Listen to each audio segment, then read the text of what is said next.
ako nakikialam sa usaping puso ng aking unika-iha. Ngunit, mabutit hanggang maaga ay malaman ko na agad, wika ni Doña Agnes kay Don Manolo. Anong dapat kong malaman, Doña Agnes? Tugon ng mayamang lalaki. Si Don Manolo Laguardia ang masugid na manliligaw ng anak ng Donya na si Francesca. Ngunit, kahit ubod ng yaman ang lalaki, ay ayaw na ayaw ni Doña Agnes na ito ang mapangasawa ng nag-iisang anak dahil bukod sa lulong sa sugal at alak ay ubod din itong babaero.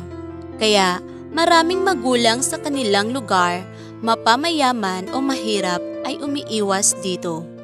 Ayaw nilang magdusa sa piling ng mabisyong lalaking kagaya ni Don Manolo ang kanilang mga anak na babae. Ang aking anak na si Francesca ay malapit nang ikasal, sagot ng Donya. Nagulat ang lalaki sa sinabi ni Doña Agnes. Ikakasal? Kanino naman? Tanong nito. Ikakasal na ang aking anak kay Timoteo, na aming driver. Nalaman kong may relasyon sila't nagdadalang tao na si Francesca, kaya wala na akong magagawa kundi ang ipakasal sila sa katapusan ng buwan na ito. Kaya ikinalulungkot ko, Don Manolo, hindi mo na maaaring ligawan ng anak ko, bunyag ng Donya. Dahil sa nalaman ni Don Manolo, ay umalis na lang ito sa mansyon ng matandang babae. Sa isang hamak na driver lang mapupunta si Francesca? Hinding-hindi ko kailanman matatanggap na natalo ako sa isang patay gutom na driver lang. Hindi maaari. Gagawa ako ng paraan para hindi matuloy ang kanilang kasal. Nangingit-ngit na sabi ng lalaki sa isip. Nang makaalis ang babaerong Don ay pinatawag ni Doña Agnes ang driver na si Timoteo para ipaalala rito ang kanyang lihim na binabalak.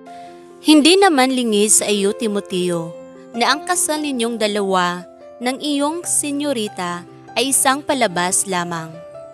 Ikaw ang napili ko sa plano kong ito dahil malaki ang tiwala ko sa iyo.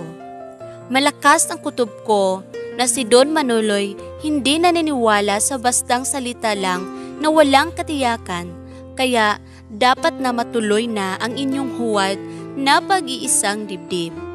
Nagawan ko na ng paraan ang lahat. Maayos na ang plano ko para hindi naguluhin pa ng lalaking iyon ang aking anak.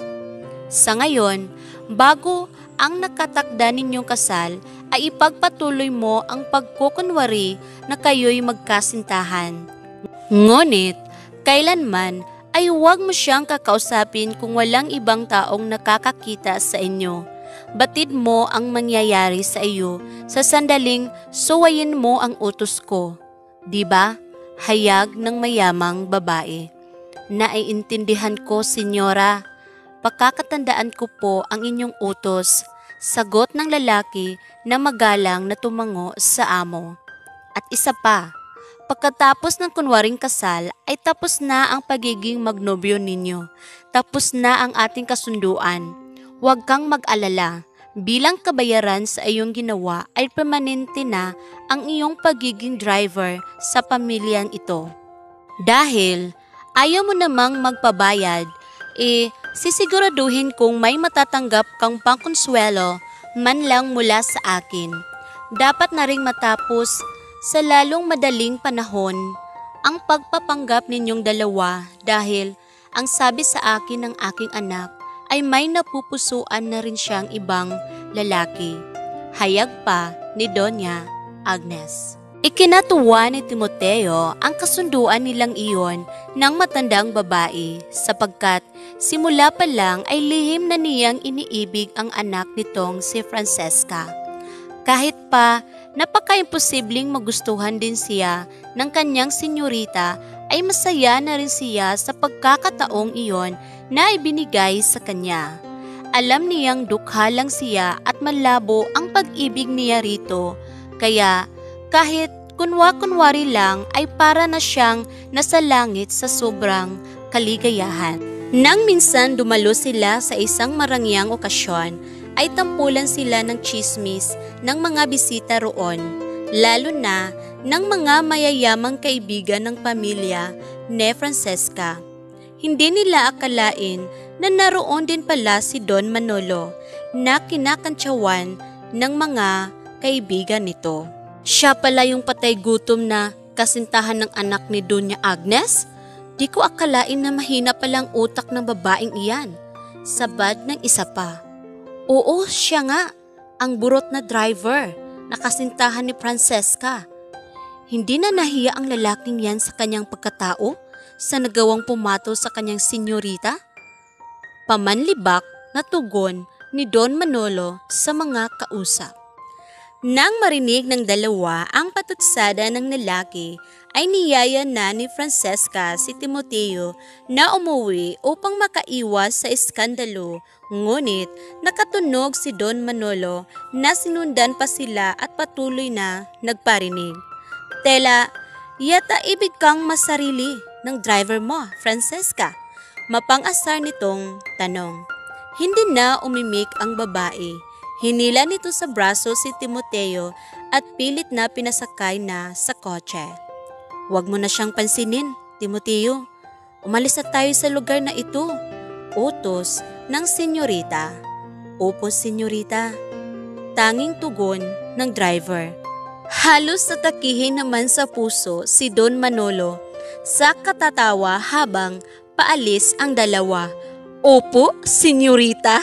Hindi ba siya nanliis sa sarili niya na tinatawag na senyorita ang nobya niya? Ngis-ngis pa nito. Sa katapusan ng buwan ng ating kasal, di ba, Timoteo? Tanong ni Francesca sa lalaki. Opo, senyorita. Tugon naman ni Timoteo. Mabuti na nga iyon para matigil na ang pangungulit sa akin ng manulong yun. Wika pa ng babae. Opo, senyorita. Sagot ulit ng driver. Napakunot ang noo ni Francesca. Bakit ba panay opo, senyorita ang sagot mo? Magsalita ka naman ng iba. Inis niyang sabi. Umiiling ang lalaki. Bawal po, senyorita. Mahigpit po akong pinagbilinan ng senyora na huwag makikipag-usap sa inyo, kaya pasensya na po. Sagot ni Timoteo na patuloy lang sa pagmamaneho. Umismid ang babae sa sinabi niya. Si mama pala ang dahilan kung bakit puro upo, senyorita, na lang ang sinasabi mo sa akin. Sa bagay, siya rin naman ang may pakana ng kunwa-kunwarian nating kasal. Pero dapat hindi yung puro upo, senyorita na lang ang isinasagot mo kapag magkasama tayo. Ang gusto ko'y kinakausap mo ako na parang tunay tayong magnobyo. Paano natin mapapatunayan ang pagpapanggap na ito kung limitado ang sasabihin mo? Sambit pa ni senyorita. Umiiling uli ang lalaki. Pasensya na, senyorita. Tangi nitong tugon, ngunit may kung anong kakaibang naramdaman si Timoteo sa sandaling iyon. Gusto ng kanyang senyorita na mag-usap sila. Hindi niya naiwasang kiligin na hindi nagpapahalata. Mabilis na umusad ang mga araw at ang nakatakdang kasal ay nakahanda na. Napansin ni Francesca na malungkot ang driver nilang si Timoteo. Oo, ngayon na ang kasal natin. Bakit parang namatayan ka? Nakasimangot nitong tanong. Pasensya na po, senyorita. Hindi ko lang maiwasang malungkot dahil pagkatapos ng kasal na ito'y katapusan na rin ang aking kaligayahan. Sagot ng lalaki. Patulala si Francesca dahil hindi niya maunawaan ang sinasabi ng driver. Nagsimula na ang kasalan. Kasado na rin ang plano ni Doña Agnes na pagkatapos ng kasal ay aalis na silang mag-ina papunta sa ibang bansa para magpakalayo-layo upang tuluyang makaiwas kay Don Manolo. Peke lang naman ang kasal na iyon ng kanyang anak sa kanilang driver. Ang pari na magkakasal ay peke rin, kaya Akala ng Donya ay maayos na ang lahat, ngunit lingid sa kanila ay naroon pala si Don Manolo na handang pigilan ang kasal. Hindi ako maaaring magpatalo sa isang hamak na driver lang. Ito ang nararapat sa inyo, sambit ng lalaki na may dalang baril at sinimulang magpaputok sa loob ng simbahan. Kung hindi ka mapapasa akin, Francesca, ay mas nanaisin ko pang mawala ka't hindi mapakanibangan ng patay gutom na iyan. Napatayo si Doña Agnes sa kinauupuan sa ginawang panggugulo ni Don Manolo. Pinigilan nito ang pagwawala ng lalaki, ngunit mabilis ito at tinutukan ng baril ang matandang babae. Diyos ko, Mama! Hiyaw ni Francesca na patakbong pinuntahan ang ina.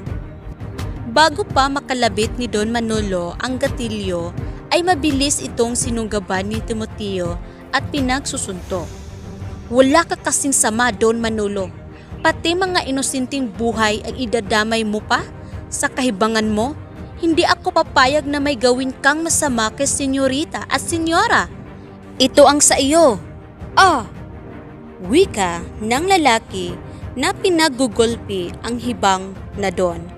Mabilis na dumating ang mga pulis at nadakip agad si Don Manolo. Ang kanyang kapangahasan ay nauwi lang sa kalaboso.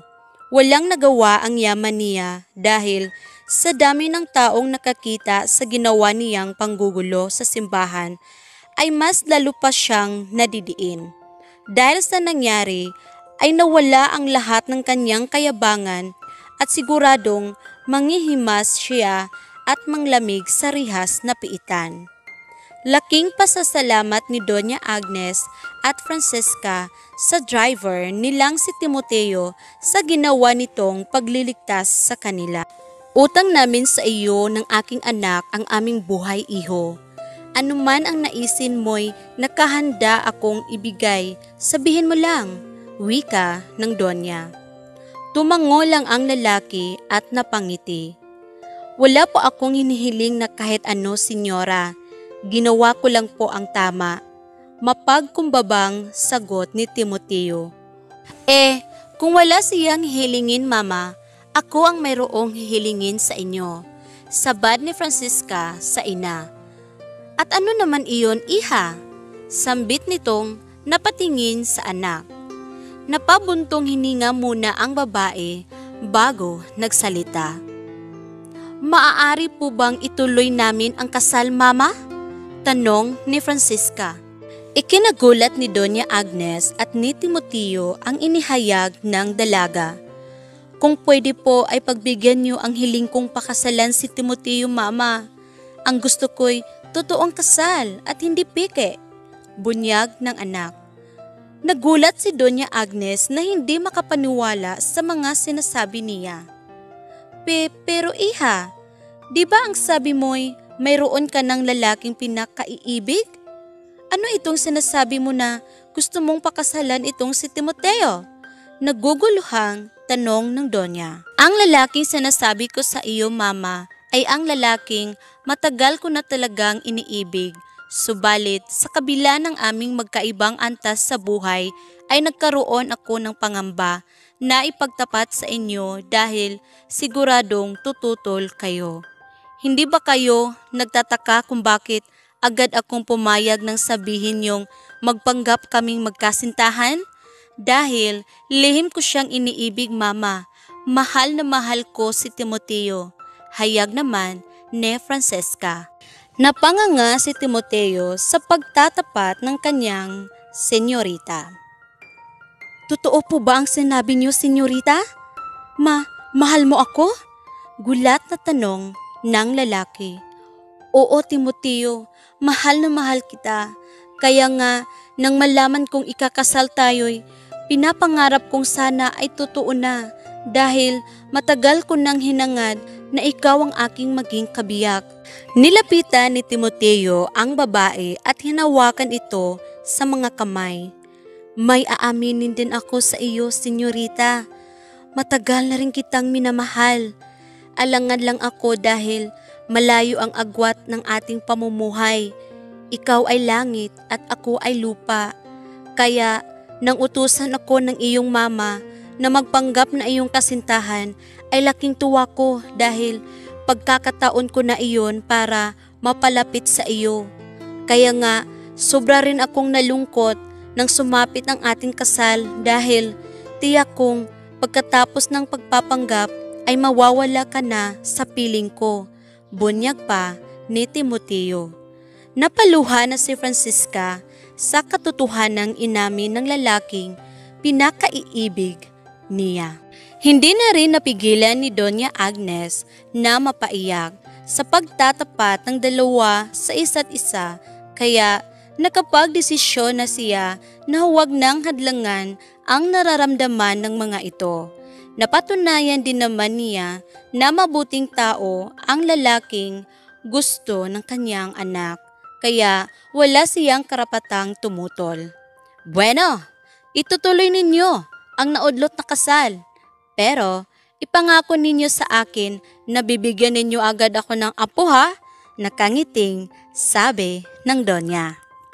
Ikinasal na ang senyorita at ang driver at di nagtagal ay nagkaroon sila ng 3 anak.